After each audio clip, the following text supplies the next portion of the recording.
Kael had always known he was different.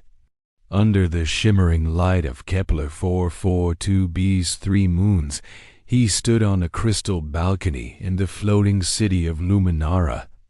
The city hummed beneath his feet, a familiar vibration that always seemed to respond to him. It wasn't loud or aggressive, but a quiet, constant recognition. It made sense, he supposed. Human blood ran in his veins, but Alari light flowed through his mind. At 16 years old, Kael stood between 2 worlds, the heir to both, yet belonging fully to neither. Far below him, the city pulsed with life. Far above, the silent stars waited. And somewhere deep beneath the planet's surface, an ancient power had just begun to stir from its long sleep. Being the son of the legendary Jack came with a mountain of expectations. Soldiers saluted him with a reverence he hadn't earned. Alari elders watched him with eyes full of unspoken questions. Pilots whispered his name as if it carried its own gravity. Kael hated it. He wanted to earn his own place, not have it handed to him. During training sessions, his powers would surface without warning. Energy would bend around his hands, and gravity would shift whenever his emotions flared. His instructors would exchange uneasy glances, unsure what to do. "You must learn control," his father warned him gently one evening. "Power without restraint only destroys." Kael nodded, but inside, a cold fear coiled in his gut. What if restraint wasn't enough? What if he was the thing that needed to be destroyed? It happened during a solitary walk, a habit he'd picked up to escape the constant scrutiny. Kael descended into the lower crystal caverns, a forbidden, ancient place, alive with a soft, humming light.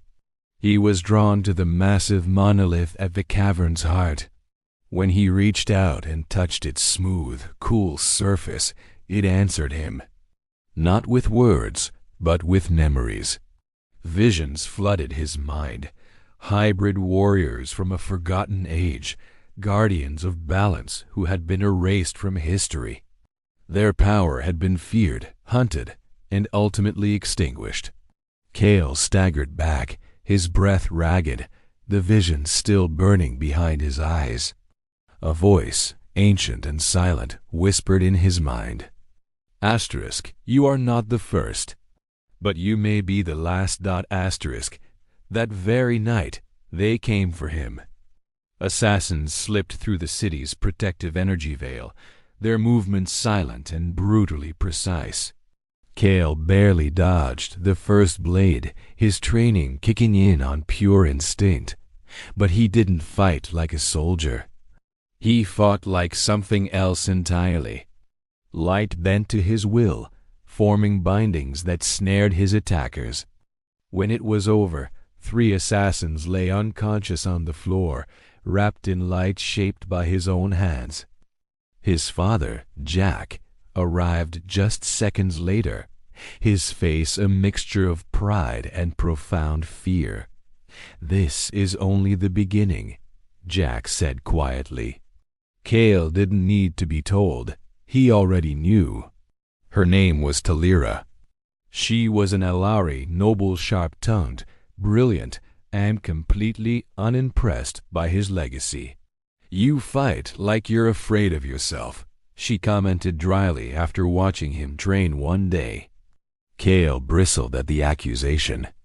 "You don't know anything about me," he shot back. A small smile played on her lips. "Then prove me wrong." For the first time, someone wasn't looking at a symbol, or a legacy, or a weapon. They just saw a boy trying to survive the weight of his own destiny. The assassins, he soon learned, belonged to something much larger, the Order of Null. It was an interstellar faction fanatically devoted to erasing all hybrid bloodlines from existence. They believed beings like Kael were a cosmic mistake, a threat that destabilized the very fabric of the universe. He wasn't just an anomaly. he was a target, and the Order of Null would burn entire worlds to see him erased. The test came during a pirate raid near the Outer Moons. Against direct orders, Kael acted. He unleashed everything he had, every ounce of power he'd been so afraid of. Raw energy tore through the vacuum of space. Pirate ships froze in place as gravity folded around his rage. The battle was over in seconds. An eerie silence followed, the void littered with disabled ships. Victory tasted like ash in his mouth. When he returned, Jack didn't scold him. He simply looked at him with those weary, knowing eyes and said, "That power will either save the galaxy or end you." Later, Talira found him, still shaken and furious with himself. "You scare them," she said softly. "And you scare yourself." Kael let out a bitter laugh. "You're still here?" She stepped closer, her presence a surprising comfort. Someone has to be. Their kiss, beneath the light of the 3 moons, was hesitant, real, and grounding. For a single fleeting moment, Kael felt normal. But peace was short-lived.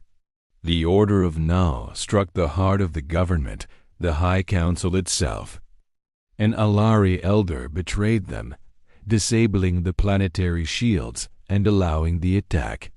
Kael arrived too late to prevent the bloodshed, but not too late to stop the final execution. He stood before the council chambers, his power humming around him, his eyes glowing with a faint inner light. "No more," he said, his voice echoing with an authority that wasn't his own. And for a moment, it felt as though the entire universe held its breath and listened. The crystal monolith called to him again, its hum a siren song in his mind. It offered him ascension, the full awakening of his hybrid power. But it came at a terrible cost, his humanity. As he stood on that precipice between power and self, Talira's voice echoed in his memory. Asterisk, choose who you are, not what they fear.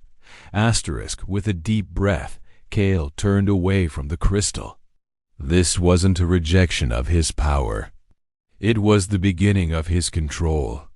Soon after, the Order of Null arrived in force. A massive armada darkened the skies of Kepler 442b, a declaration of war against his very existence.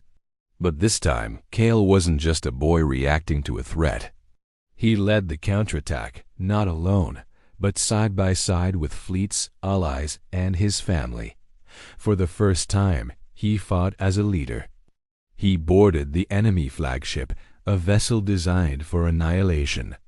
There, he faced the Order's Grand Executor, a being bioengineered for one purpose: to kill hybrids.